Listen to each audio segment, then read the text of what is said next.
Now, as you all know, we have Tamil Robinson joining us today. He circulates at the intersection between travel, lifestyle, and visual arts, navigating effortlessly between the pavement and the penthouse, fusing street energy and inspiration with Madison Avenue and Rodeo Drive panache.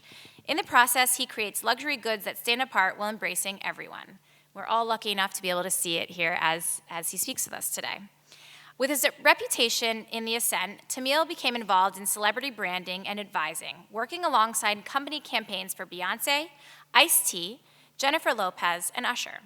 In addition, Tamil traveled to fabric mills worldwide and studied the intricacies of the luxury goods business.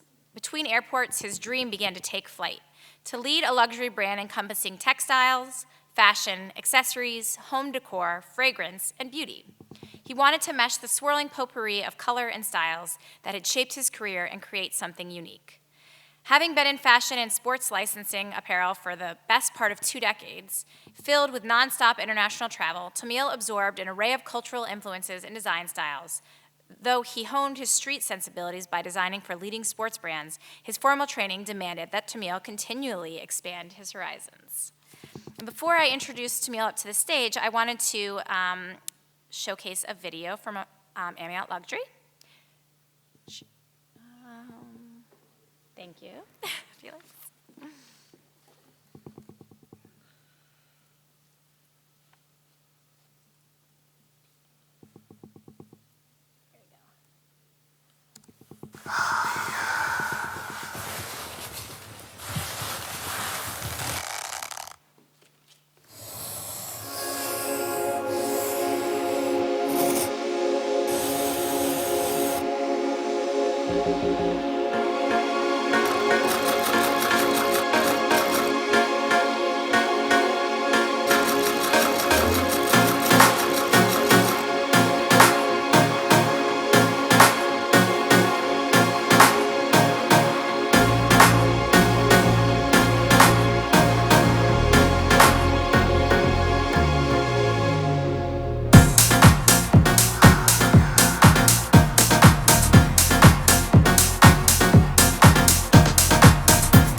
Here we go. With that, I'll welcome Tamil to the stage. Join me.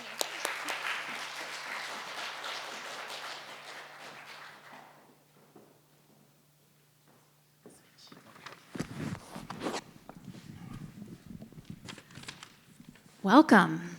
Thanks for joining us here today. Testing. Yeah. I don't know if it was on or not. 'Cause I see the switch on. Thank you. Yeah. Thank you for having me. Oh, anytime. Thank you for having me. Well, this is really exciting. Your product is speaking for itself, but I'd love to hear a little bit about you and your career path and how you got to this point of launching your own company. Wow. This wasn't really like my path at first. I was, coming out of Newark, born and raised in Newark, New Jersey, fresh out of, post-riots and things like that, So I was born in the urban areas of Newark. So fashion wasn't really like you could fathom doing something like that. It was more like sports. It was, different things of that nature. It wasn't really fashion or anything like that back in the 60s, 70s. Yeah. So I just kind of morphed in it because I had that original talent of art. I was born an artist. So I was always in the art school instead of playing sports. I wanted to play football, but that wasn't cutting, it wasn't in the cards for me. Yeah. You couldn't tell me I wasn't going to be Tony Dorsett back in the day, but it didn't work out. But I wanted to play sports. That was the thing. And behind the scenes, I was drawing, sketching, doing comic books and things like that. So I went to a school in Newark called Arts High School. It was a performing arts school. It had music, dance, and drama, sort of like the one in New York, like the one that shot Fame that Oh, wow. series, Yeah. right? So that was basically the school I went to. It's an 100-year-old school. Wow. Yeah, and it had great teachers there. It was like my second home. So I'm naturally able to watercolor, paint, sketch, master airbrush artist. I've been airbrushing for like 35, 40 years plus. So I can photorealism, airbrush, I paint, so the natural artistic ability kind of, evolved and morphed me into the fashion. Wow, that's great. And how did you get your first role in fashion? Well, that came from me doing the airbrush days, like when in the graffiti era, when they were doing the airbrush shirts back in the 80s. Yeah. So I had like an airbrush shop. So I had one like in a strip mall, and the name of that shop was TCA. Yeah, it was, everybody thought it was like my friends' names, Tamil, Season, Anthony, but it was TCA, Tamil's Creative Artwear. So that's basically how it, evolved. But I was doing, logo shirts, denim, painting on denim, canvases if people wanted them, portraits. So this was basically like my daily routine in the airbrush shop. And then I had a little store in a movie theater. That was the TCA store. And I sold different things in there, same. Airbrushing on leather, helmets, car cover seats, whatever it was, people brought into me because they knew I was, crafty and creative like that. Yeah. And that's basically how I started, and it evolved again, into the fashion because, you're airbrushing on jeans. Sort of like what I'm doing here. This is like my signature. Oh, nice. And I didn't even notice that. No, you pointed yeah, it out. yeah, Subtle. It's subtle. But I would cut out the stencils, paste it on, spray it, and then the bleach, on the denim. So it's, basically creative things like that. It kind of morphed me into a whole fashion, ambiance.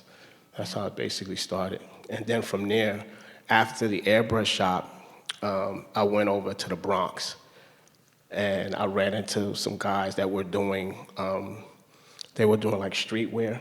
So it was back in, like, that was like the early 90s. And they had like these streetwear brands they were doing, and it all came out of the Bronx. So I started pretty much living over there every day. And they helped me evolve TCA, the airbrush creative side, into streetwear. That's when, the FUBUs, the Meccas, and all those different, the urban street scene was out heavy back then. That's basically how TCA morphed into the fashion side. Oh, that's great. And from there? From there, wow. I'm trying to put 40 years into. I'm like, I think we have some catching up to do. Yeah, I'm trying to put a lot of years into into this little interview here. So just bear with me. We're gonna get there. I'm sure each step is its own story. Yeah, each step it definitely is. It definitely is, and I don't regret any of it because it was a learning experience, and I had to grow and learn different things. And because I have the artistic ability, I had to separate, it started separating me, and I had to separate artist and business. So I had to learn the business of fashion. So when I got to the Bronx, that's basically how those guys that helped me, they had different brands. They were producers for all kind of different brands. Like, you probably would see them, I don't know if they're still around today, but they were in all the stores, the Conways, all of the urban stores, the Jimmy Jazz, the Dr. J's, they were like everywhere. Wow. They produced a lot of brands, and they produced my brand. But I just wanted to grow more and get more involved into the fashion side of it. So I had to leave from there. And that's when I started embarking on my own. I'm sorry, that's when you started what? That's when I started like really going on my own. Oh, yeah. Yeah, just to learn on. Sometimes you have to, especially from artists, like true artists, like you have to really, go inside of a shell sometimes and creatively, evolve yourself that way. Yeah. And a lot of soul searching you do on your own. Yeah, yeah. From there, I got on 7th Avenue. They were hiring freelance artists, so I got my first freelance gig in children's wear. Oh, It was wow. a children's wear company, and they did all the different children's wear for a lot of different licenses for Joe Boxer and those different companies. So I would do like the graphics, and I started learning how to do like the layouts, different design elements, the flats. They would call them tech packs. Yeah. The technical designs of it. So I started learning. I did all that on my own. Yeah. Yeah, I wasn't taught, Illustrator or those, things on like how they would do with the Gerber systems. I did all that myself because I was able to sketch it myself. Yeah. Yeah, and then I would go and scan it into the computer and then make my own set of, layout flats, designs. Yeah. So there was, and it was all by hand at first. Wow. Yeah, it was really, really, it was time consuming, but, when you're an artist, you're patient. Yeah. I can work on, an eye for like hours just to get it real, to make it look like it's water. So I had patience for that. Yeah. Yeah, so it basically helped me out. That's great. Definitely. Yeah. So from there, I started doing freelance at a lot of different companies. And a lot of big companies, NFL, Reebok. I did the Allen Iverson collection for Reebok.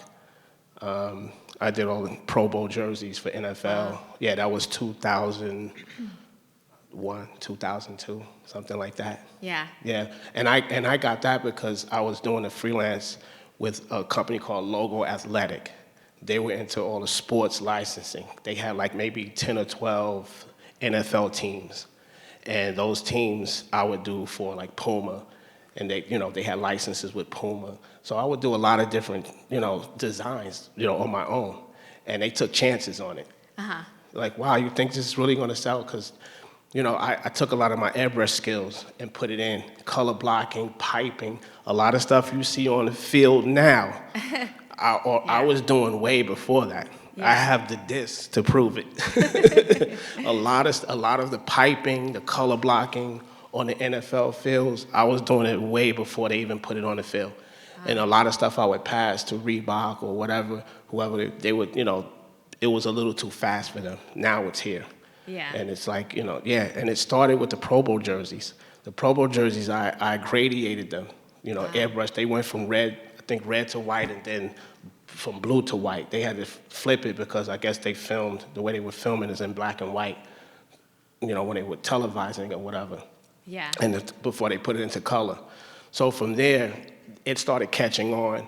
My name started catching on. I went overseas a lot, to help develop, a lot of things that I wanted to do.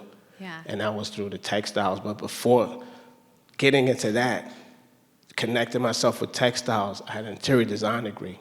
So I went back to school for interior design. Oh. After I left the School of Visual Arts. Oh, wow. So I have a lot of textile background from that. And going overseas, that helped me out a lot. Working with the different factories, the different fabric mills, watching the silkworms, spit out the silk, getting gray goods to make the denim, from the raw gray goods. It was a good learning experience. Yeah. Definitely. Yeah. When you understand the fabric better, you can make better products. More understandable. And I like using. I really try to use a lot of natural fabrics, like natural silks, natural cottons. Sometimes you can't help from using like some man-made things because you may need to do something. Yeah. A little bit more intricate or whatever. But I like using natural fabrics as well. Then the classic fabrics. That's why I do a lot of textile designs because you could take, I try to take those textile designs and try to morph them into different things. So if you see one of my prints that I designed or created, I want to make sure I can embroider it, print it, yarn dye it, like that, so it can work throughout the collection because everything won't be cotton, everything won't be silk. So you want it to be able to work and also weave it. Weave it into an intarsia knit, like you may see on the sweaters back here. Yeah. Like the sweater here, that's an intarsia knit. Wow. And, then the yarn is dyed, each color is dyed, and, then they knit the sweater.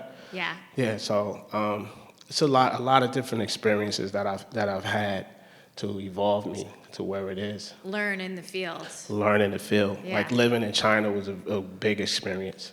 Oh, for how long were you there? About 2 years. Oh, wow. Yeah, about 2 years. Yeah. But then I was all over China. It was Sichuan province, Guangzhou, Shanghai, and Shenzhen, like where I was really stationed at, because it was like a warmer climate. It was like, Shenzhen's pretty much like living in Florida that much, because it's not that cold or not that hot. I don't know how it is now, but for me, it wasn't. It was kind of like a spring, summer thing the whole time.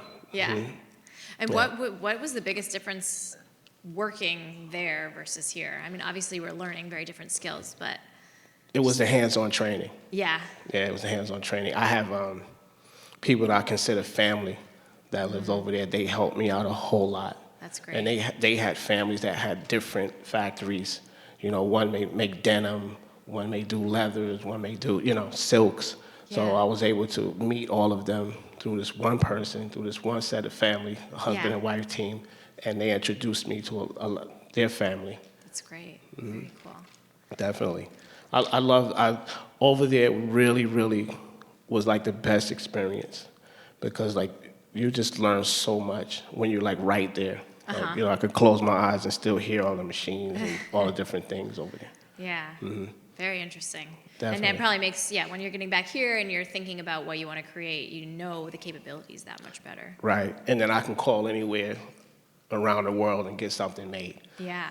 That's awesome. the best part of making relationships, especially when you meet them and you go over there. The relationship is very important. Yeah, definitely. Yeah. What was after that? After that, wow. After that, it was still working behind the scenes. So it was still a lot of freelance, still a lot of consulting, for different people who may not have the wherewithal, the know-how to get something made. So I would do some consulting. I would do a lot of freelance. That's basically how I kept everything going. I didn't take my NFL money or Reebok money and go get the Maybach or the big house. Yeah. I had to put it back into the company, with buying great goods, traveling, a lot of different things like that.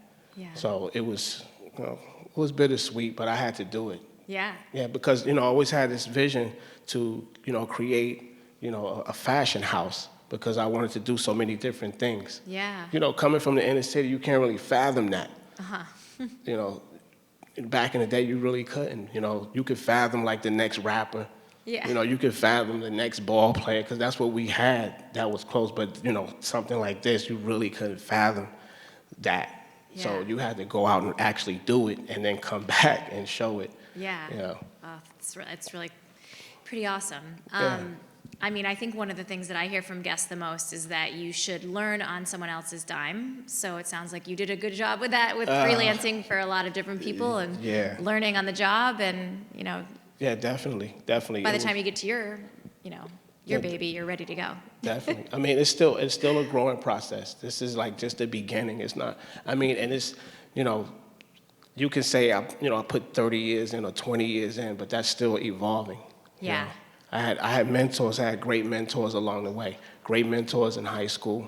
Yeah. Because that was an arts high. It was a performing arts school. So I had great mentors with teaching me, art and, all the abilities and techniques. And then in the fashion industry, I had a really great mentor. His name was Glenn Sr. He's no longer with us. He died in 2005 of cancer. But he was a real, like, this is all him.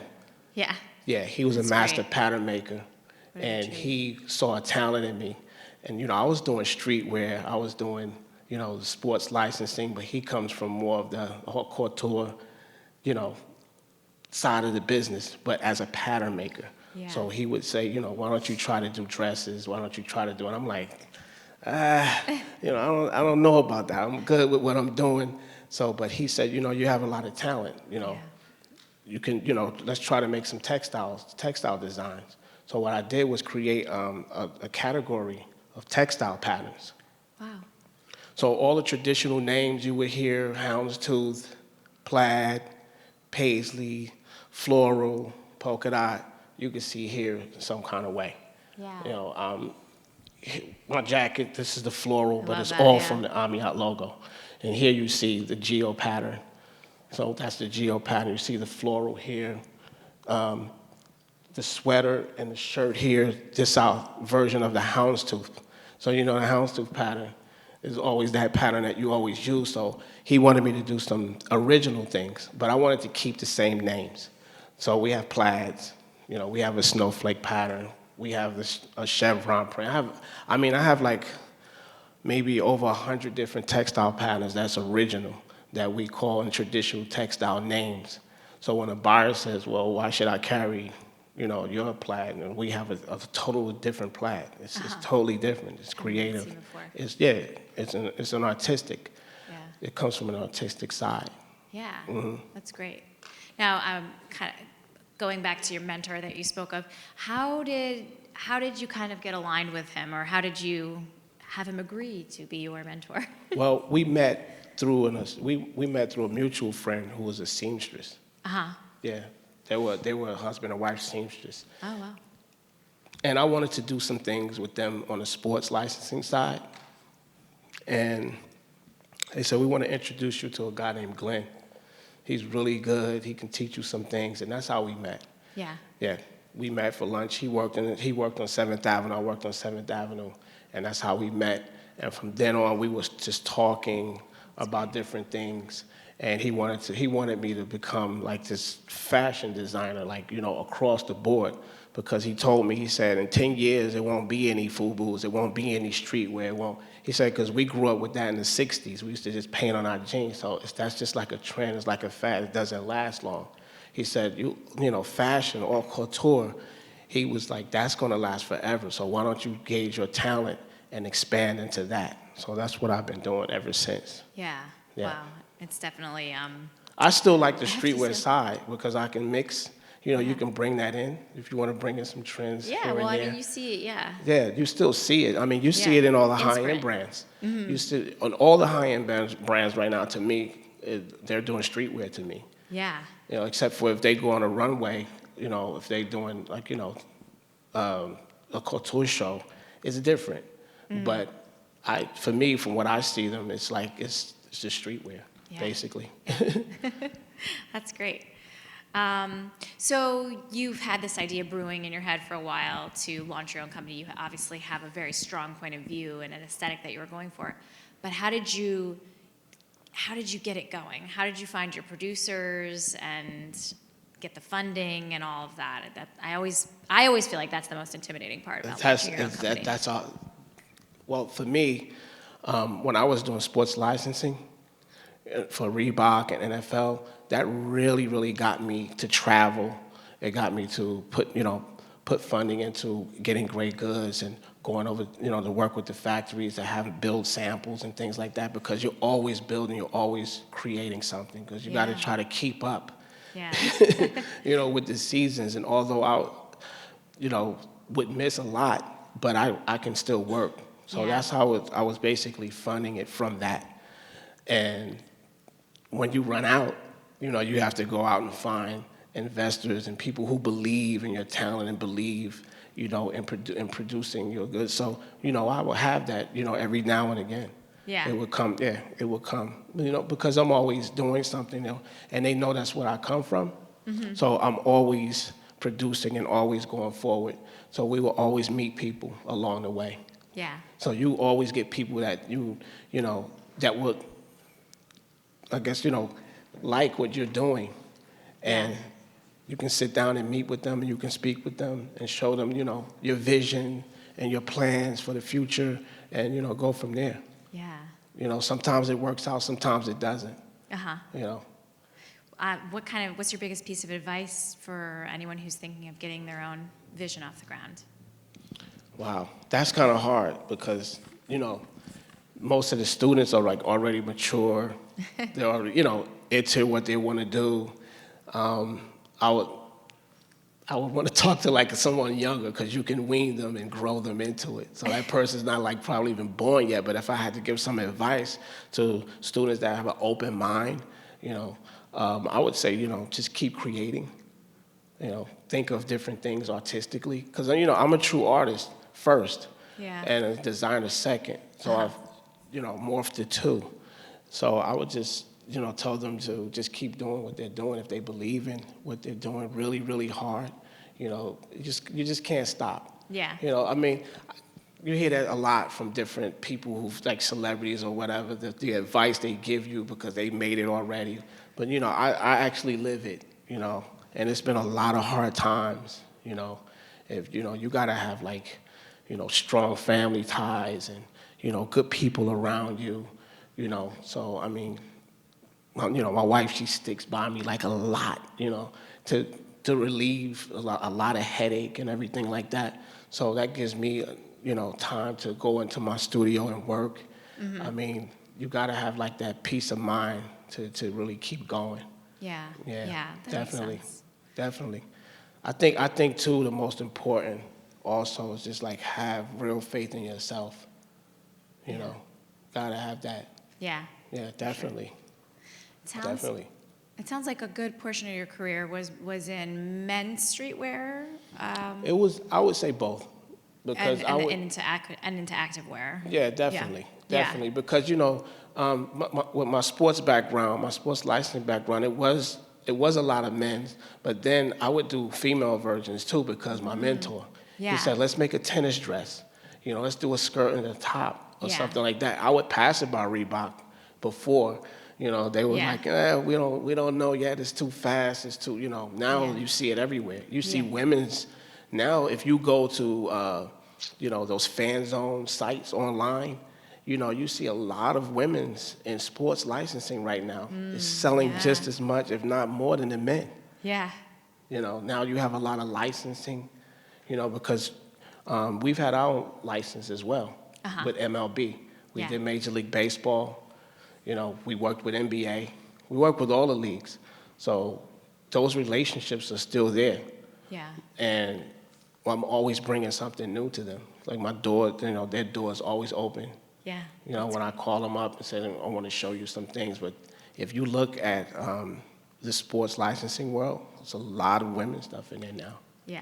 Alyssa Milano, she has a collection. They have a lot of different things now for women before they didn't have. Yeah. Definitely. Yeah. It's great. Well, and so at what point did you get interested in accessories? I've always been interested in accessories. I mean, I would buy from the other brands, the LVs, the Gucci's, and things like that, and I admire those brands. I just felt that I wanted to do something as well. If we're doing AMIAT, I wanted to be able to cover all the categories. If you're going to be a fashion house, you got to be able to cover the whole lifestyle: bags, shoes, apparel. I want to get into cosmetics because I'm a painter. Yeah. And I can paint and mix colors. Yeah. So, I mean, fabrics, home decor. So, with my interior design background, I'm already developing furniture designs and things like that. So, and we've already sourced. Like things that I'm talking about right now, like we have teams like globally. It's like sourcing everything right now. Wow. That's Yeah, great. definitely. And, and that includes jewelry, car interiors. So, things like One that. step Because, ahead of the the game. geo pattern, you have to be able to, I think with a fashion house, you have to be able to cover a lifestyle brand of categories. So I wanted to have the textile patterns do that, Yeah. Yeah. because, a pair of jeans is a pair of jeans. Yeah. I want to be able to sculpt it and have the aesthetic of the AMIAT look, into it. So it's a little different. Like the belt loops are different. The belt loops are the logo. Yeah. The front fly is half the logo. Wow. Yeah. Is it hard to be playing in this many areas of business all at once? You know what? It's not hard for me because I design it, but it's hard on the funding side. Oh yeah, yeah. Yeah, it's hard on the funding side because you have to kind of convince the investor or whoever you want to get to fund that portion. Let's do this. Let's try this. Yeah. Sometimes they can't see that far. Yeah. I can see far. Yeah. Because 10 years ago or 20 years ago, they weren't doing the color blocking on field. And I had that 10 years before. Yeah.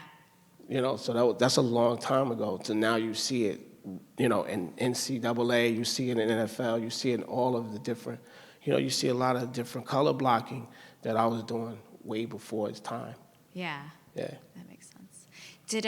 So you talked to us about how you were inspired to do this line, but where did the name come from, AMIAT? All moods and all textiles.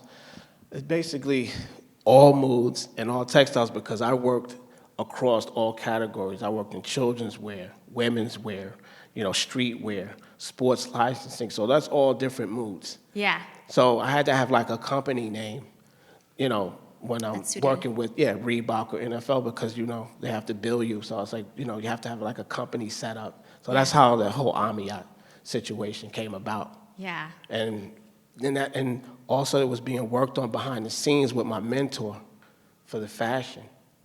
So me, I would go out, work different freelance gigs, right? Yeah. And come back, we would work on fashion, wrap dresses, different things of that nature. And I wanted to do wrap dresses, because it's like pretty much like a canvas.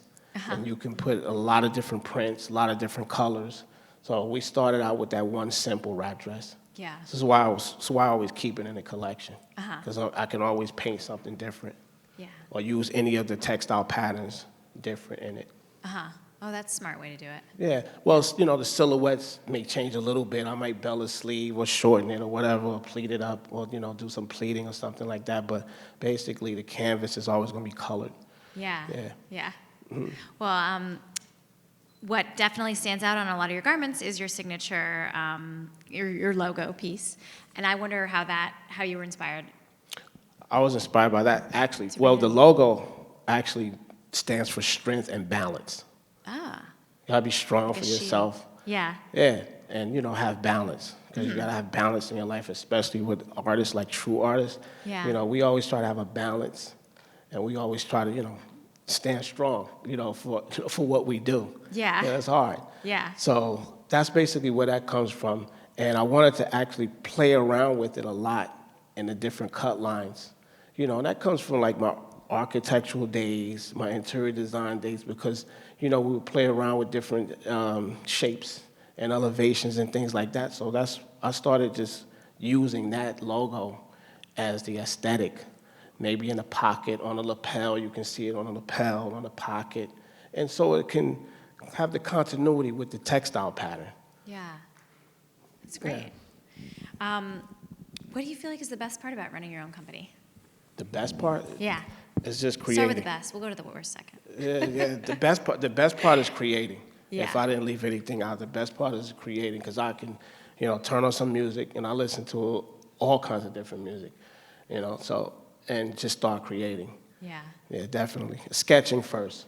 A sketch, then I go into the computer if I want to put it in hard lines, or I would just send the sketch right over to the factory, because, I had to teach them before we even started any samples. Like every person that I've met overseas at every factory, I taught them.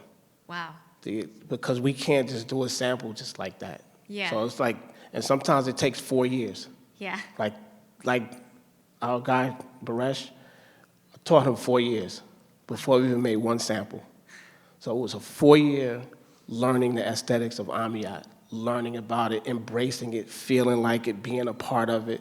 Because you have to feel, have to be a part of something. You want to just feel it. Yeah. And, have him create too, show me some things. So I'm always open to ideas like that, because that's how you have your little jam sessions. Yeah. Jazz, they have jam sessions. You may have Fashion different jam sessions. Yeah, they have different musicians play with each other. Yeah. So it's just pretty much like that, and when I'm dealing with the factories. That's great. Definitely. Yeah, so what do you feel like is the worst part about running your own company? The worst part? Wow. Or the hardest part? The hardest part, I'm always going to say funding. Yeah. Because I can think of something right now, and we got to try to get funding for it. Yeah. They may not, it may not click then, but once you see it, or if I sketch it, or if I cut it out on some paper or anything, or just have them make the sample, then it's like, oh, wow, So, but I can go as fast. I go faster than the money. Yeah. Yeah. And I think that's with anybody creative. You can go faster than the money. That's great. Because you're always creating. Yeah. Definitely. We were talking a bit before class started about how you're currently set up and what your structure is for selling merchandise and. Well, right now we're just selling direct to consumer. We're gathering loyal fans. We're telling the story. Because I think to embrace something and support something, you want to know the backstory. Yeah. You know, I know the backstory of Gucci or Gucci. I know the backstory, Chanel and all those different, brands like that. Like, I really read up on a lot of them. You know, how they started, how they were set up, how they got funded, how they turned into, an SEO and different things like that. I'm always studying. Yeah. Definitely. Not pretty much doing what they do, but as far as the structure, I'm always, doing my research. And you're talking like, that's 200 years plus combined, almost 300 years, Yeah, That's yeah. that's a long time, Yeah, you know. for sure. Definitely. In your bio, I mentioned that you were inspired by your travel, and I wonder if you could share a couple of favorite locations that have inspired you over the years. I've always loved Shanghai. Shanghai. Yeah, I've been to Japan. Japan was my first trip, and that was my first $1 million sales in T-shirts in Japan. I had a brand, remember TCA, what I told you about? I went over there. They saw my T-shirt in a magazine called Source, and that's how that happened. And what happened was they knew a store downtown called Bee's Knees. It was called the Bee's Knees, and they were coming buying merchandise, streetwear merchandise out of the Bee's Knees, and that's when they called me. John called me, said, "Hey, Tamil, some guys want to meet you," and that's how I met those guys. Wow. And we went to Japan, and that's how all the stores were carrying the streetwear brand, Yeah. TCA. So I love Japan. Shanghai's my favorite. So I just like,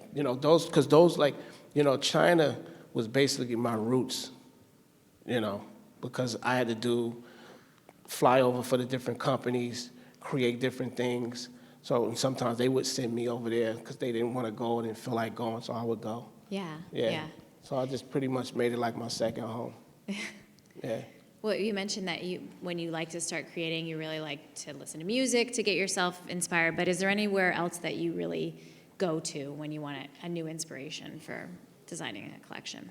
No, to be honest with you, just in my mind. Just to try to think of something innovative, to keep the continuity of what we're doing. Right now, I'm big on trims. Like the different hardware trims. Yeah. Like you see on the bag, you see the AMIAT logos, the D-ring. Normally you would see a regular half circle or the D-shaped circle. I wanted to do different things like that, and we're also upgrading more trims. Yeah. Different ones from the dog latches and everything like that. So I had to actually sketch those out, and then they will do the technical drawings and mechanical drawings for those, send them back to me, and then I would approve it.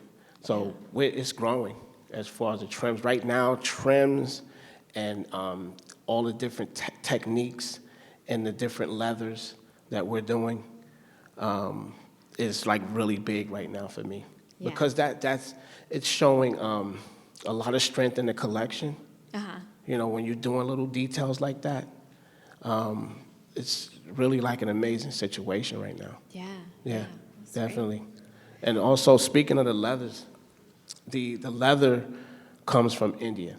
Oh, wow. Yeah, we make the leather. I didn't want to make pretty much anywhere else because, in the region of India, the animals are sacred. So they don't kill any animals, they don't slaughter any animals. These animals naturally die. So I didn't want to run into any trouble with, animal rights people, different things like that. So it's ethically done. That's great. Yeah, we have to reserve these leathers because it's kind of scarce. Yeah. Because the cow has to naturally die. Yeah. So we have to reserve those, and then we, get it dyed, with the different colors and things like that. Yeah. So I wanted to make the leathers in a place where, it was like, pretty much ethically done. That's great. Yeah, for sure. I always feel like we can learn a lot from our guest speakers who share with us any great mistakes that they have made in their career and what they learned from it. Mistakes? Yeah.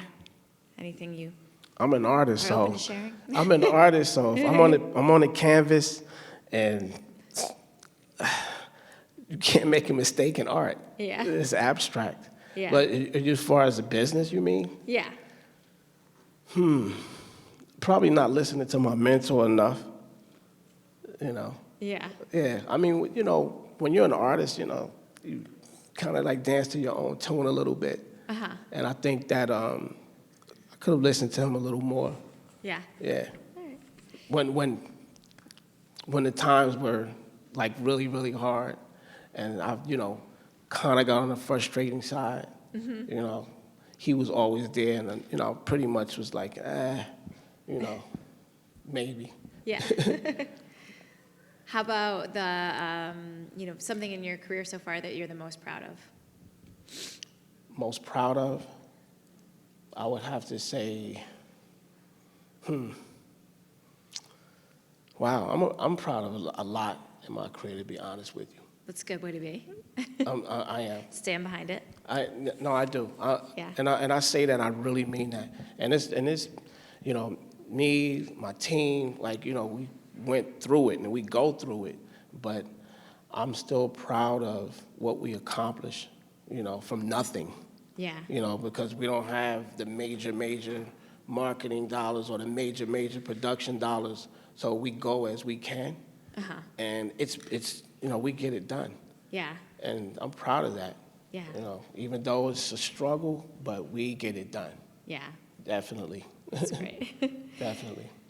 Who do you feel like is the most interesting person you've met in your travels?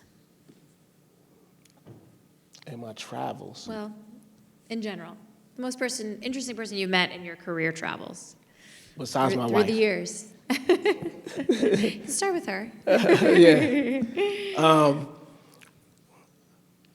I'm gonna have to say a guy called Mr. Hahn. Mr. Hahn. Yeah. He pretty much took a chance with me overseas, and he opened up a whole world to me. Wow. You know, my mentor here, as far as technical and background and aesthetic, and you know, Mr. Hahn basically, you know, if I needed great goods, I can, you know, purchase them, and you know, he would just do a lot, keep them, you know, in the humidified rooms. You know, I can use it whenever I want. I mean, they've been really, really a good force. Yeah. In my life, definitely. Oh, that's great. Did you ever have to lean on your network to help move things forward for you As far in as the team, business? Yeah, your network of people to. yes, Yeah. yes, all the time.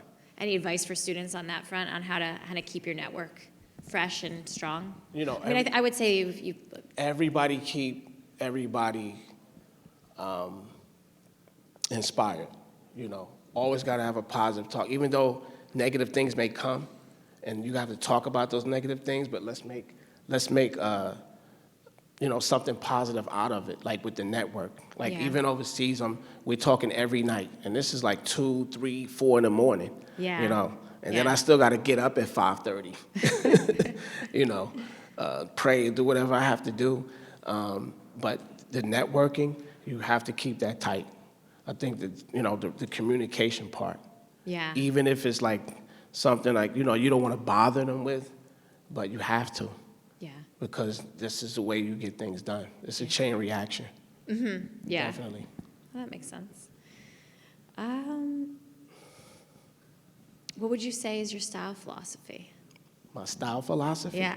Think you have one?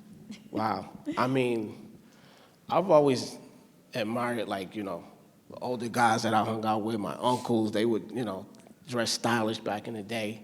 Yeah. And that's how I kind of created my own different flair. Yeah.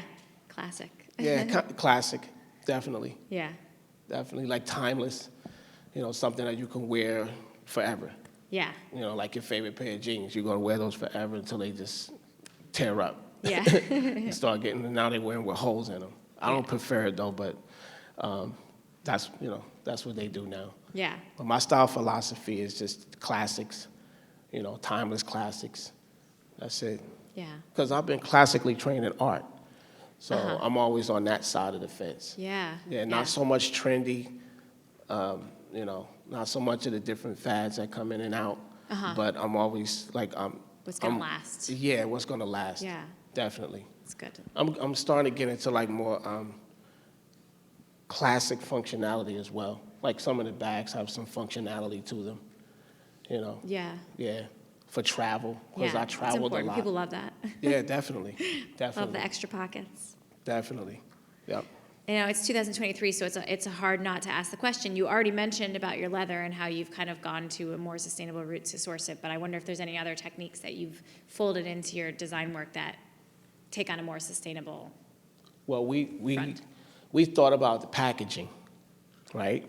So you got to use boxes. Mm-hmm. So, you know, that's killing trees. So now we are kind of like, since we're doing ethically, you know, produced leather, this thing, ethically produced leather, I wanted to do something, you know, with packaging, and we didn't want to use paper, we didn't want to use boxes. So I decided to paint, you know, on different fabrics, on different fabrics, like denim, canvases, and we're gonna wrap the bags. They already come in the dust covers. So I'm gonna do some original artwork and wrap those, and we're gonna send them out to all the different customers. I'm gonna sign it, and you can take the wrap, and then you can frame it and put it on your wall as art. Yeah. Yeah, I'm gonna do some abstract, you know, some abstract things. That's interesting. Yeah, yeah, some Very geometric prints, stuff like that. Yeah. Oh, cool. Yeah. Well, you're our first guest speaker for Faces and Places in Fashion this spring, and our class last week developed some capstone questions that we want to ask all of our guests. Sure. And the first is, what advice do you have for yourself as a new graduate or just starting out in the field? If you could go back in time and talk to yourself, what would that advice be? Wow. If I could go back in time and tell myself to open up my mind more as far as, you know, the creativity. Yeah. You know, because I was stuck in streetwear, and, you know, all the whole hip hop scene, and, you know, I was stuck in that for a long time. Uh-huh. Yeah, those were my roots. So I didn't Go bigger. Yeah, I didn't go bigger until my mentor like pretty much forced me to do that. So I would say to just open up your mind more creatively, to try new things. Yeah. Definitely. I like that. What do you feel like is the most important thing you learned in your first role or, you know, your first brand you were working on? I would have to say the textiles portion of it. Understanding the textiles Yeah, and how understanding, yeah. come And, together. Yeah, being at the textile mills, that was a real pivotal important part of, you know, learning and growing, you know, Yeah. for what I'm doing. Definitely. Yeah, definitely. I got to know your medium with that if you're going to be an artist on Yeah. fabric. And I got to be able to also paint on it if I want to. Yeah. Definitely. Yep. The next question was, what do you hate about the industry, the fashion industry? Wow. I don't really hate it. I would have to say they should give artists a little bit more opportunity to grow. You know, now it's hard. Now it's a lot commercial. They go with what's flowing. Like it's hard to like really break somebody in new. I think they should go back the way they used to do it. You know, put Yeah. somebody new on the floor, put somebody new in, like rotate it, because Yeah. you never know what someone else is gonna like. Right. Yeah, so I think that's the part. I don't want to use the word hate, but you know, dislike about it. Frustrates you. Yeah, it's frustrating. It's frustrating. Definitely. My last question from the class was, what is the biggest macro trend in the fashion industry you see happening in the next 5 years? You know, the big needle movers within the industry. In what category? I don't know, I guess let's go with women's fashion. Wow. Right now, what I see is more like costume design. You know, everything is like costumey. Yeah, So- some of the stuff walking the latest shows. Yeah, Sure. it's really costumey. So it's kind of hard to pinpoint on something like that. Yeah. You know, because you know, for me, you know, I try to stick, like I said, to the classics. So I try to stick to the classics. Something Someone's fly. circling you. Yeah. Yeah, I try to stick to the classics. So for me, I see a lot of costume design. Yeah. I don't see, what I'm used to doing pretty Right. much. Yeah. I would try costume design because if Spielberg would call me and say, Tamil, I'm doing some sci-fi movie, I need your artistic abilities, and then I would go in and help produce something like that to Yeah. do something. But for me, I wouldn't do that.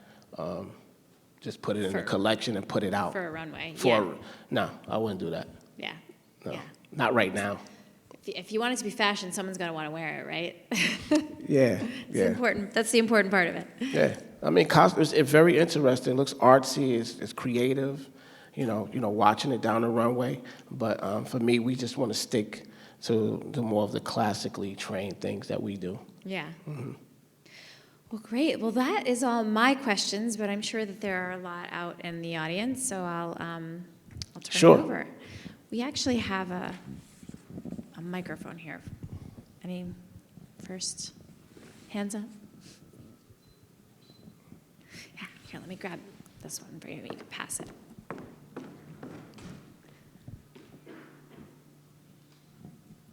Thank you. Is there anything about your job that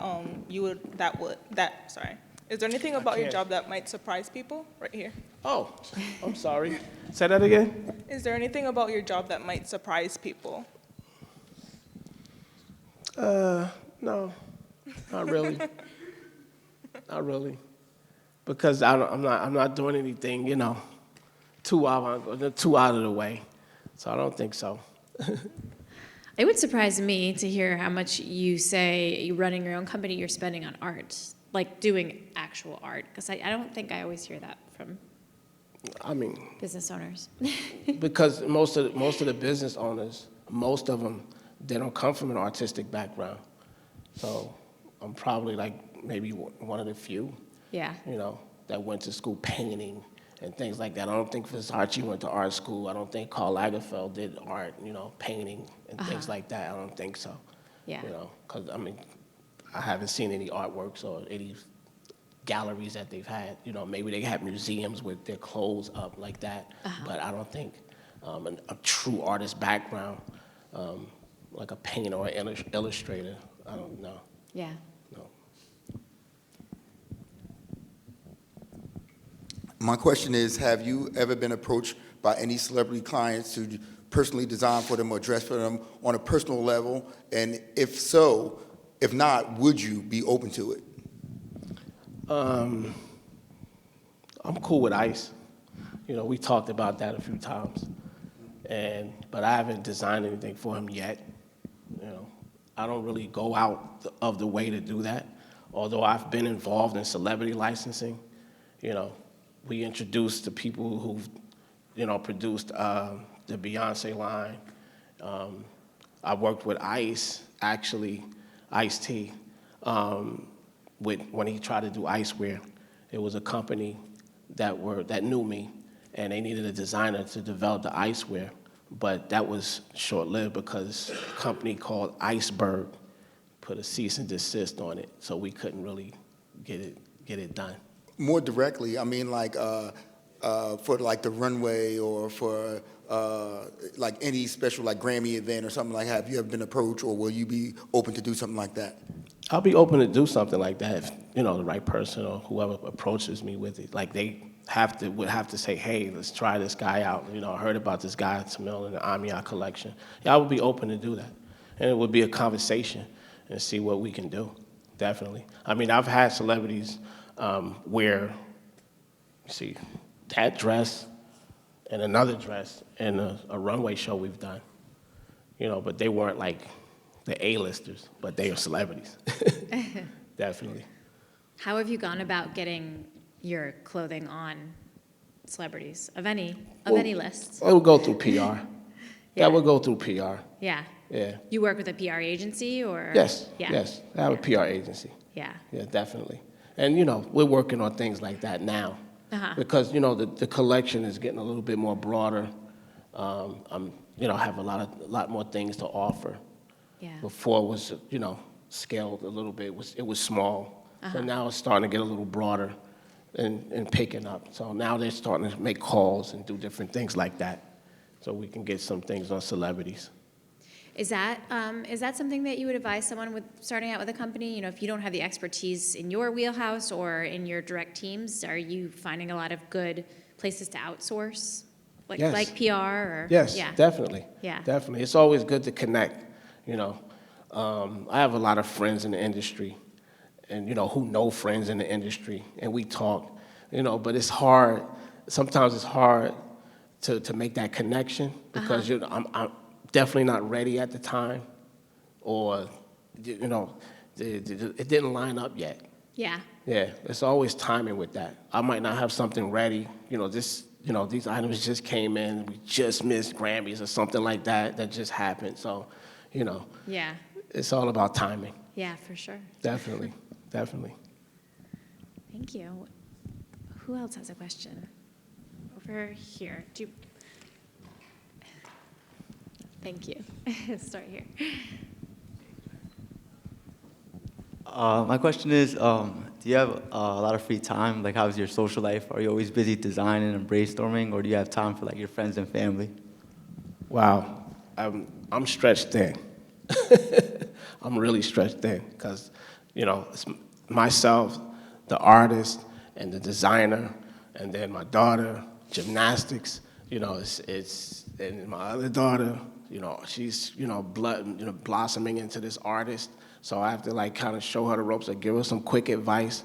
But most of the time, like, you know, I'm trying to split myself in two, and then I have to go into the studio and do a lot of work, because that's a lot of time. It's definitely a lot of time when you have a creative, that creative juice is flowing in you. A lot of time, like hours.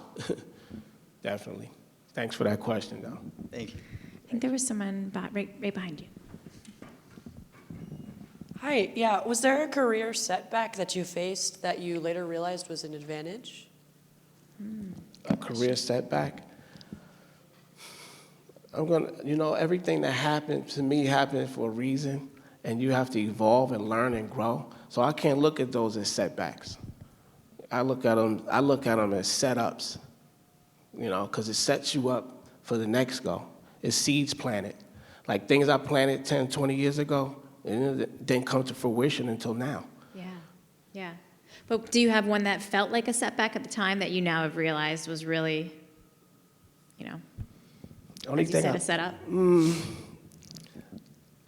No. Yeah. No. Glass half full kind of guy. No, I can't look. I mean, setbacks to me,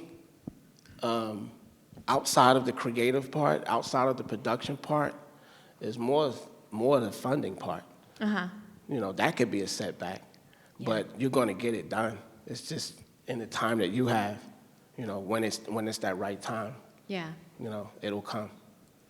So I really don't want to look at things as setbacks. I look at them as setups. Uh-huh. Yeah. Yeah. This may seem like a setback, but it's setting you up for something else. Mm-hmm. Definitely. Yeah.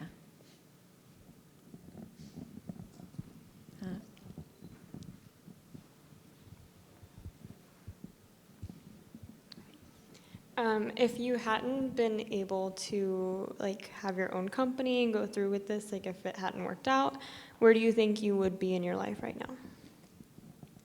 Probably in sports licensing. I mean, because that was kind of like my roots, and I was a big sports fan, so I would kind of like I still lean more towards that because we still, quote unquote, like come back time and time again. And if I have an idea, I would call one of the leagues and try to get something going with them, and we would set up a meeting and go. Like, that's something I'm not gonna let go. I'm just gonna let it flow the way it's supposed to. So I think if I wasn't doing this, it would be more on the sports side, sports licensing. Because it's really easy for me. I've already done it, a lot of times, and, had some good winners in it, with Pro Bowl, with Reebok, and, just the MLB. We had a great thing going on with them at one time. So I think that would be my path if that didn't happen. And like I said, we're still open to deal with them, with the leaks.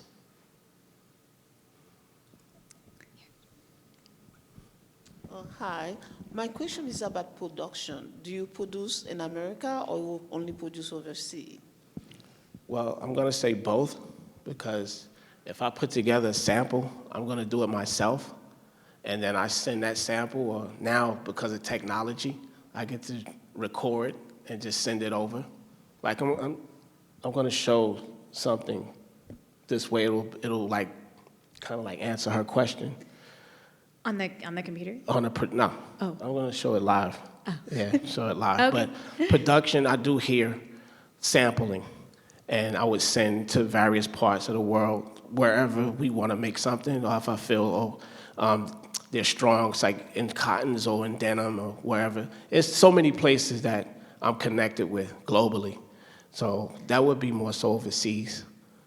But do you think ever production will come back to America? Because if you remember in the 80s, how 7th Avenue, which is completely dead now, do you ever see 7th Avenue coming back for productions and manufacturers the way it used to be? Yeah, that was a real bummer for me, because I did have different sewing houses here on 7th Avenue that I can go and make different things.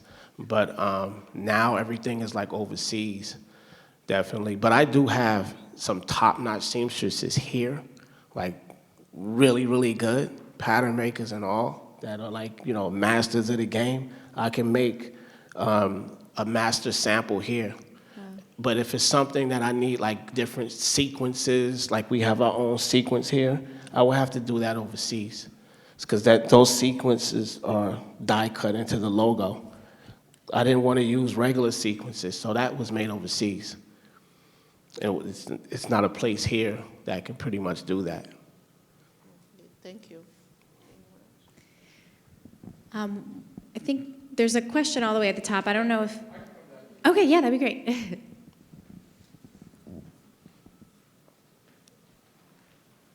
Thank you.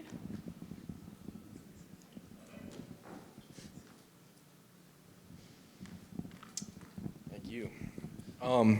So this is a pretty long-winded question, if you don't mind. It's okay. I have all the time. I did some I'm not in a rush. Okay, me neither.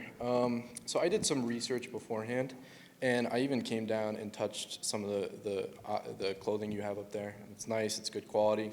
It's pretty.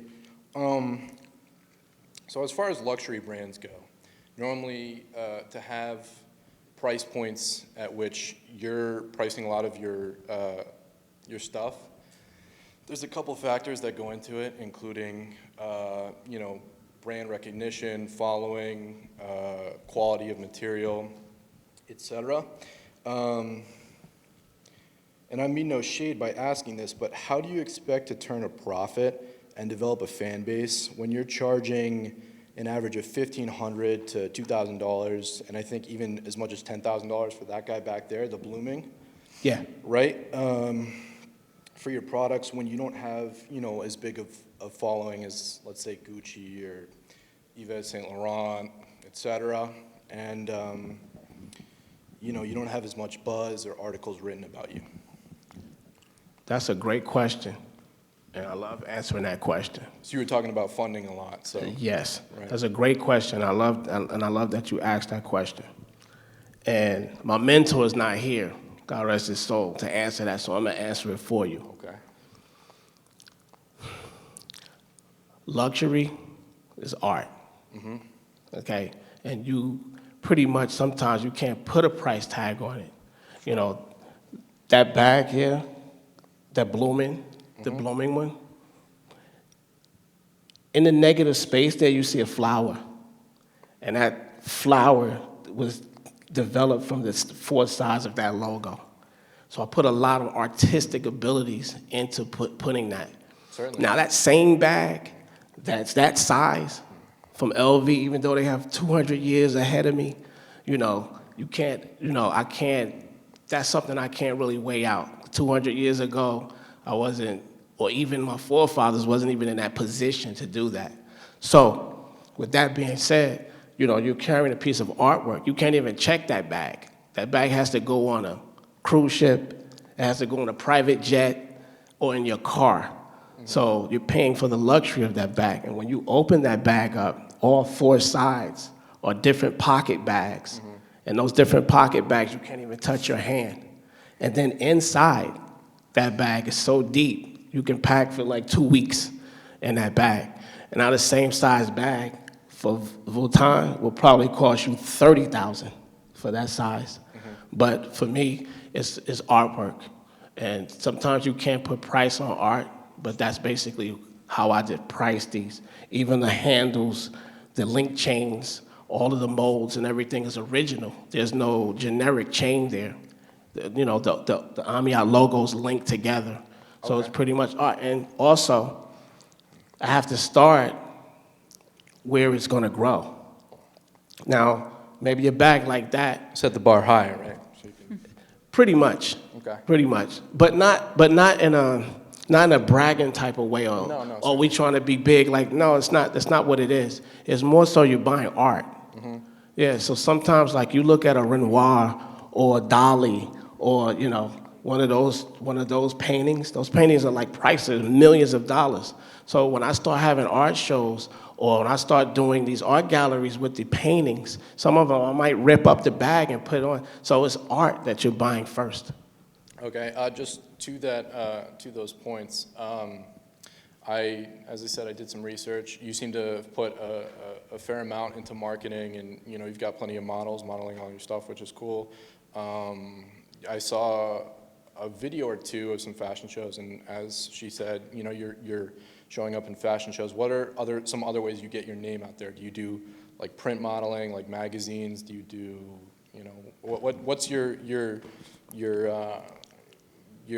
advice on getting your name out there as a luxury or even a small-time brand to the masses? I'm just leaving that up to PR. I like to stay in the lab.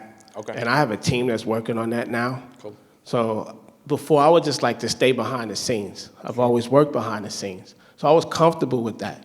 And whoever saw it, and then however it grew organically, it just grows organically.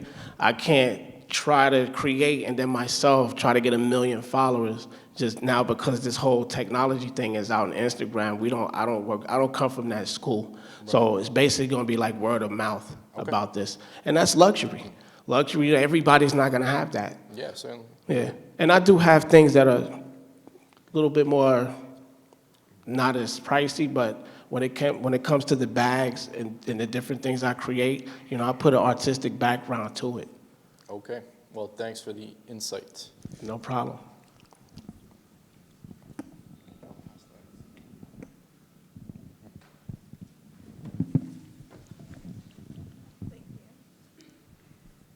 Hi, hello. I have a question. Sure. Regarding, you do consider this brand a luxury brand, and do you think you would ever see yourself working with other Black luxury brand workers like Telfar or anything like that? Or do you conference with them?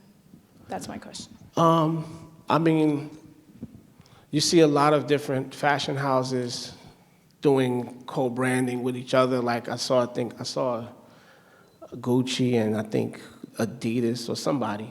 They have like a little co-branding together. I mean, I don't mind. It depends on what the project is. If it's something that's going to be, more on the artsy side, because I think Louis Vuitton got some Japanese artists. She has these little dots all over the bag. It's this regular Louis Vuitton bag, and it's just like the little dots, different colors. I mean, if it's something artsy that way, I would work with them and also consult with them. Because sometimes, most of the time, especially coming from the inner city, we don't have a lot of conduits, a lot of relationships, a lot of different things like that. So I have 40 years in that. So I would definitely help out, anybody who needs that kind of assistance, for sure. Oh, and I have a second question. Sure. What part of your brand would you consider is your favorite part? Like, what thing, what thing makes you different from everybody else? What's your favorite part, I I don't know how to phrase myself. How do you Sorry. feel like your brand stands out? Yeah. Yeah. A lady told me, and she only saw pictures. She has a high-end boutique in Chicago, so we're like in talks right now. I think Michelle Obama buys from her store. Oh, wow. Yeah, we spoke, and my sales rep connected me, with her, and that handle. She said that fancy handle that you have, that's the logo that carries. She said it's going to carry you a long way. But she did tell me, I don't know what the guy that just asked me the question. She said, but can you get a write-up in like page 6, or can you get something can you get something so I can tell my clients who have like 180-foot yachts, they dock in Saint-Tropez, they're not following you on Instagram. My customers are never gonna do that. So, because I said, well, I have PR, whoever. She said, stop. My customers are not gonna follow you on Instagram. She said, the grandkids, if they find out that the Kardashians are carrying a bag, they don't want it because they feel like they're the real Kardashians. They're just paid to be that. So to answer that question, guys, different people, different walks of life look at things like that. So she said that fancy handle is gonna carry you a long way. Yeah. Yeah, and I created that handle out of paper at first. I cut it out. I said, what I'm gonna do for a handle, everybody have a round handle. Everybody have the regular handle. I just wanted to do something artistic. I wanted to do it like sculpted, just to keep my artistic background connected to the fashion. So that handle came into play. And then after that, the first sample that came in was a regular chain, and it made the bag look generic. So we had to shoot the mold, which is very expensive to do, to get the links done like that. Yeah. Yeah.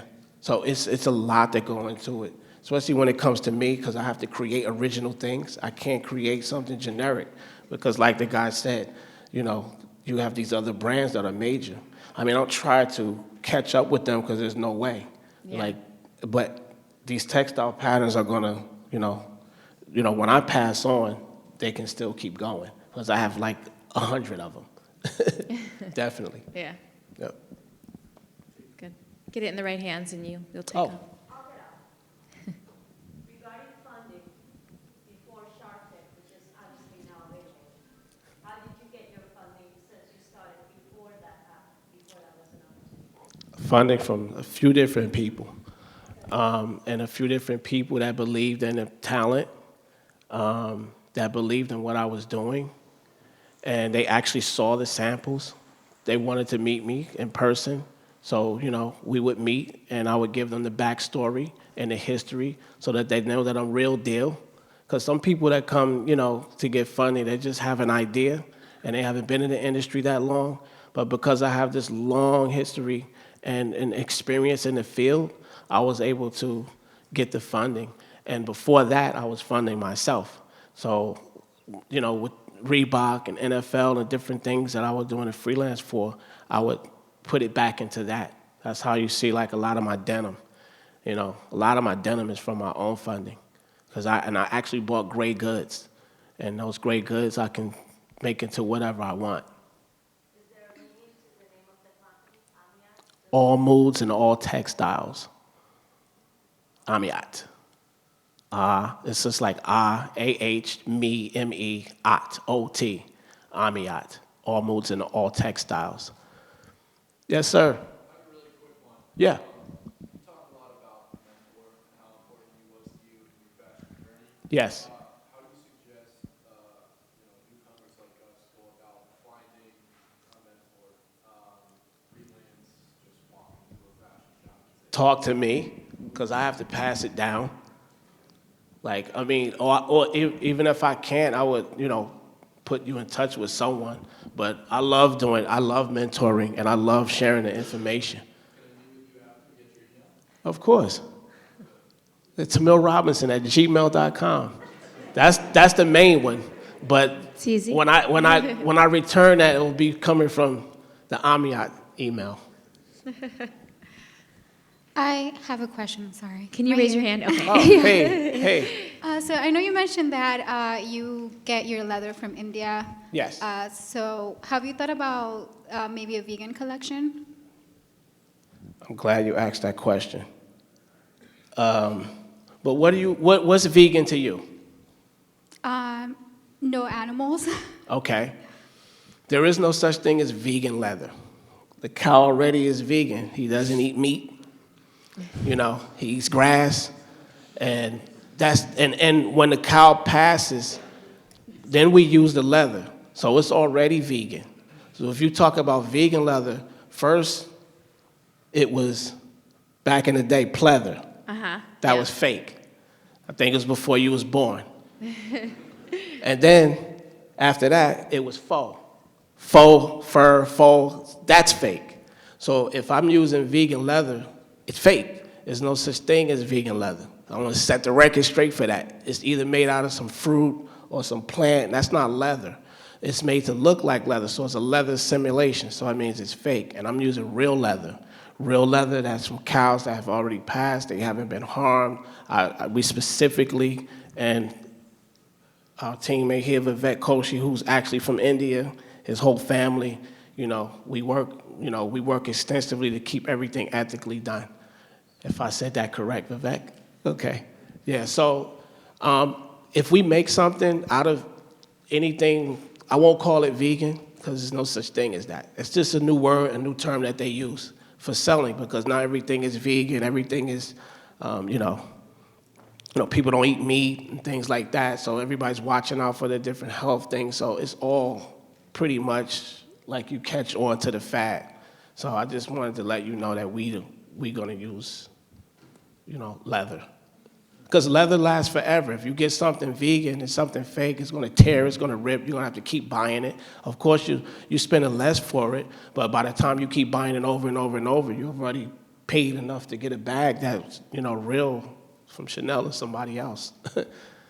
And here also, we have a VIP service, like a concierge service. So anything that happens to any item or whatever, we're gonna replace it, we're gonna fix it, we're gonna get you something new or whatever it is. We, just like the big brands do, I think LV still does it.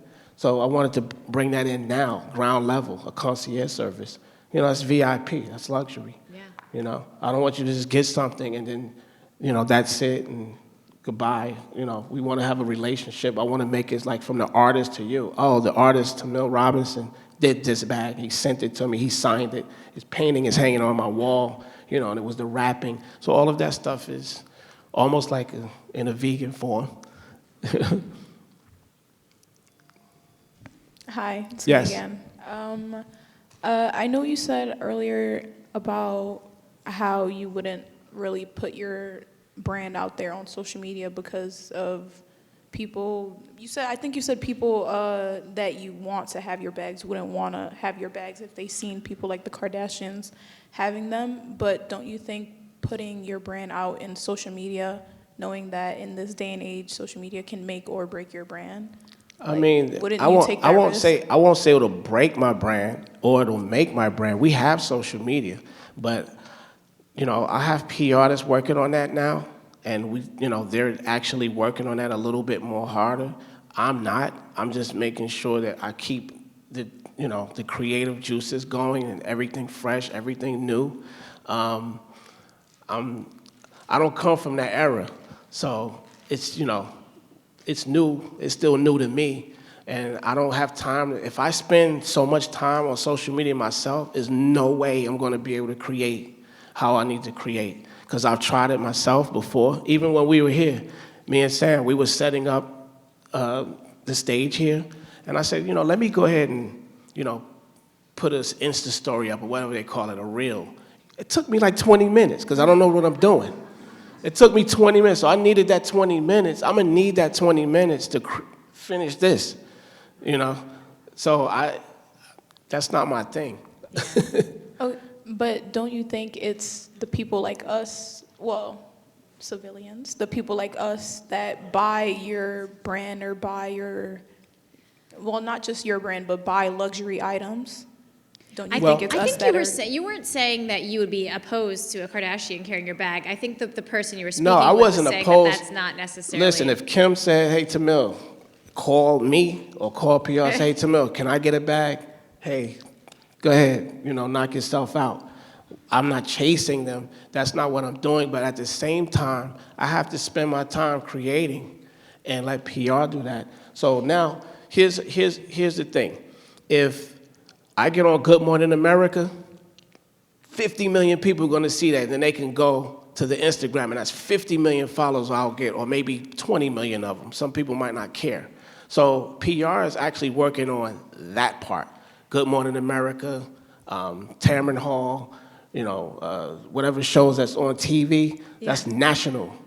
So once I get on one of those TV shows, And not to put words in your mouth, but I think what you were saying was that you trust in the people that you've outsourced this task to, and you are letting go of it and trusting that in their abilities to get it in the right hands. Definitely. Yeah, And definitely. they probably agree with you on the front of what's important and what comes next. That's not really what I was saying, but I do understand that. I agree. I was saying, like, wouldn't it make more sense for you to try and put it out there more towards like let's say little things like this, like a little get together, than a bigger thing with, I don't know how to explain it. Because I really don't know what I'm trying to say, but I know it's in my head. You're like, talking oh micro my influencing versus macro, right? Yeah, that's what it traditional marketing, as he's talking about with Good Morning America, versus a micro influencer. If With I'm the on, national aspect, like, in my opinion, I feel like it's a hit or miss. Somebody can sit down and watch Good America in the morning and be like, okay, it's a bag. But I'm saying, like, if you really go out there and maybe not try, but you grab an audience, you have a solid base, a solid following, those people are the ones that are gonna grow your brand. That's what I'm. okay, but for me, this intimate setting here is more important because you're getting the whole story, the background. If I put something on Instagram, I can't put but so much, on the little post. I can't write the whole life story. But say, for instance, if I do an appearance on Good Morning America or the NBC Morning Show, they get a chance to do what Miss Caroline's doing right now, is sitting down having an intimate conversation. And those people that's watching, those 50 million people that's watching, like, oh, wow, I didn't know he did the Pro Bowl jerseys. I didn't know he worked on Allen Iverson collection. That was my favorite basketball player. Oh, my God, let me follow him. That's the kind of organic feel I would like, as opposed to just cold putting something on Instagram, which I've done. So many people, Instagram have like something, I guess Derek tells me it's called algorithms or something like that.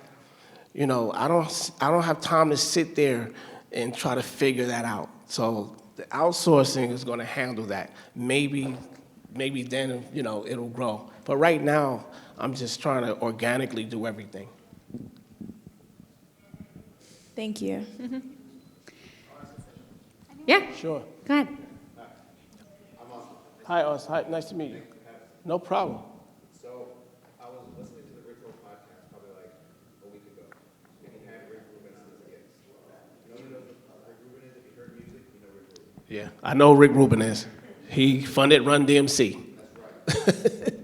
So they were having a discussion about creativity and what it is to produce a product or manifest a vision, put it into physical being.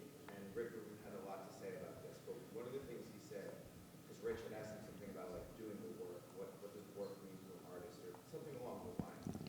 And Rick had answered something like, the art, what you see here, this product I put out, is just a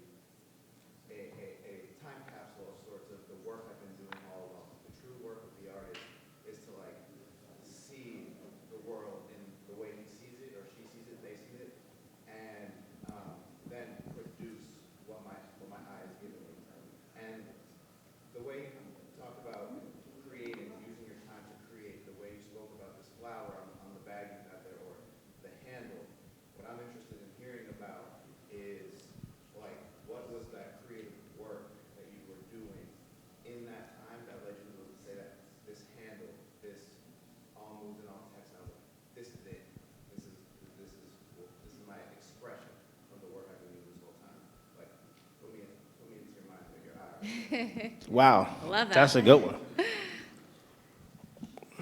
Like I said before, everything was an evolvement. Art school, right? Being born an artist, a true artist.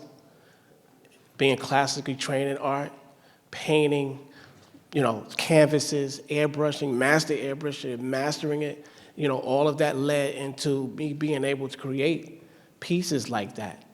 And I needed all of those parts. I was never going to be able to create something like this without all of that formal training, without all of the experiences, without going overseas and seeing how they shoot molds and doing different things like that. I would never have been able to do that. So all of those components help create all of that you just explained. Like you just explained that bag the way I explained it. So that means you got it, and you can actually see the flower right in the bag. And I had to sketch that. So when I was sketching it, I was like, wow, that looks like a petal. So I call it the blooming bag, because all four of them, all four flaps open, so flower blooms. So that's why it's the blooming bag. Also have it in a smaller version too. Yeah, that one over there. Yeah, you saw that one. It's right behind you, I think. Yep, Yeah? there it is. It's adorable. That one's actually called a Caroline. Oh, good That name. was, yeah, that's what it is. The Caroline. That's all of them. If you see the names, you'll see them. Yes, sir. Do you plan on the future of your company kind of being like stagnant and stable in this kind of geometric pattern, as you call it, kind of style, or do you plan on branching out and creating a myriad of techniques and differences in your future pieces? Of course. I wouldn't be an artist. I wouldn't be an artist, definitely. I mean, being an artist, I'm always going to create something new. I still have another, 4 dozen more textile patterns that I haven't even put out. I still have the chevron print. I have a lot of different ones, still traditional textile names, but they're just in the version of the AMIAT logo. So I have to intricately, creatively, right, put those into different textile patterns that work. Mm-hmm. I see you and I are going to be working together. Other questions out there? Did we catch everyone? Any questions? Well, thank you so much for being here. Tamil has generously offered to show his line to anyone who wants to come down and take a closer look at it, rather than showing you from this far away. I have one piece that I want to show. Oh yeah, please. Yeah. So anyway, and nobody's actually seen this yet. So I just want to just give you an experience of like how I come up with something. So everybody knows Bottega Veneta. You know the brand. And just not even Bottega Veneta. You know a basket weave, right? Basket weave's been in bags, timeless, and they've been forever. A basket, a basket bag. So I started looking at, like a trend that's out, this basket weave. And I said, wow, I can do something like that, but I want to do it in my own version. So what I did was I took some paper, and I'm going to pull this out. Oh. Little present. Second. Yeah. We're going to have some show and tell. I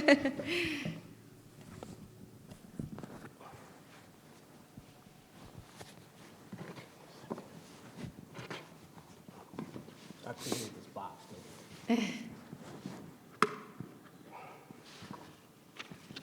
So, I actually started, well, if we can see here, this is dated 1/6/2019, my birthday. Anyway, I drew this basket weave by sketch. And hopefully, if you want to see it or pass it around, that'll be cool. But I started sketching it, and I wanted to do a basket. And then I actually said, well, they're not going to understand that at the factory, because I sent it over to the factories, and they didn't really understand it. So I did a cutout. I did an actual cutout. So I'll pull these out so you can see me actually weaving this. And I did all the schematics pretty much to the inches and how far I wanted the logo to be apart. So if I pull this out, you can see how this extends into, and then pretty much cut out the strips so you can create the basket. And that's what I did. So I sent this over. I sent the video of my daughter filmed me, and I sent the video over, right? And this is what came out.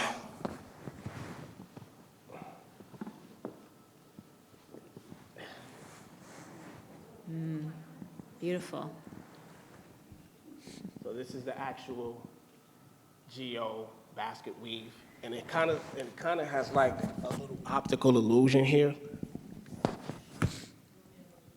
No, I'm fine. And that opens like that, and you see the interior. Oh, sure. And it's in the back as well, so it opens this way. And that's how I came up with the basket weave, because I didn't want to do a regular square, and I wanted to incorporate the AMIAT logo in it. So you even see the lining through the panels.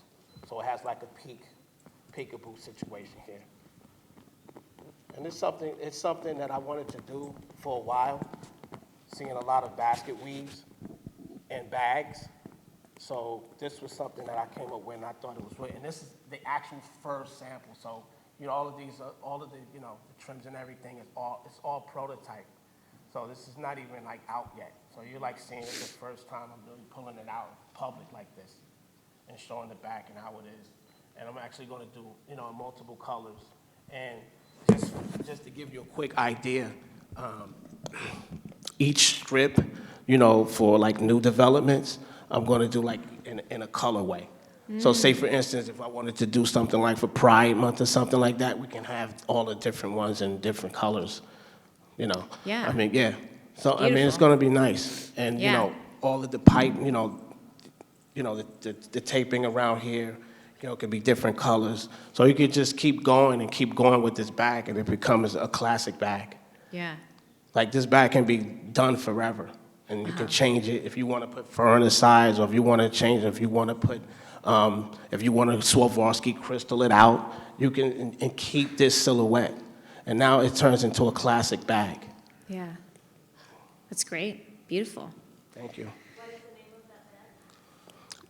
Oh, this bag is called the Nathal bag, and it's in the AMIAT Geo weave pattern. And Geo means, futuristic, pretty much. So, because, we're going for the future. And I wanted to mix classics and bring it into the future. Yeah. So that's why everything is geo pattern or geo weave pattern, Great. Thank you. Thanks for sharing your story, your product, and for being here today. And No problem. I hope I didn't leave anything out. can you tell us the details again of your show on Sunday, the timing? And I can post about what. It's Sunday. This was something. See, this is the things that happen for me. It comes, pretty much last minute. Someone wanted me to do a show for Fashion Week. They already had it booked since like November of last year because they do everything ahead of time. So I agreed to do it since I'm coming here this week. So I said I'll do it. So it's Sunday in Midtown, but I will give you all the information if you Perfect. want to send it out. Yeah. And if people want to come to the show, that would be great. Great. Especially for the students, because I always like to invite them Yeah. to some things if I'm in town, if I'm here having something like that. It's just to get the whole full experience. Yeah. I mean, when I was going to art school, my teacher, Ms. Caldwell, she gave me like a full life, but it was in art. Yeah. So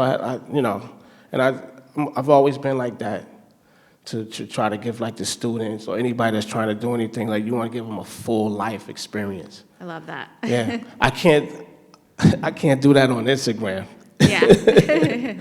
That's great. And don't get me wrong, it's not like I don't, I just like Instagram, but I just can't give a full story. Yeah. You only can post something, and you only get that much time. And people that's, on social media, they're going through so much. It's so much on social media. Yeah. So I like the intimate things. And like I said, on national TV, that kind of like covers everything. Yeah. And it's coming, trust me. Yeah. Yeah. Wonderful. Well, thank you so much. And please come down and check out the product up close.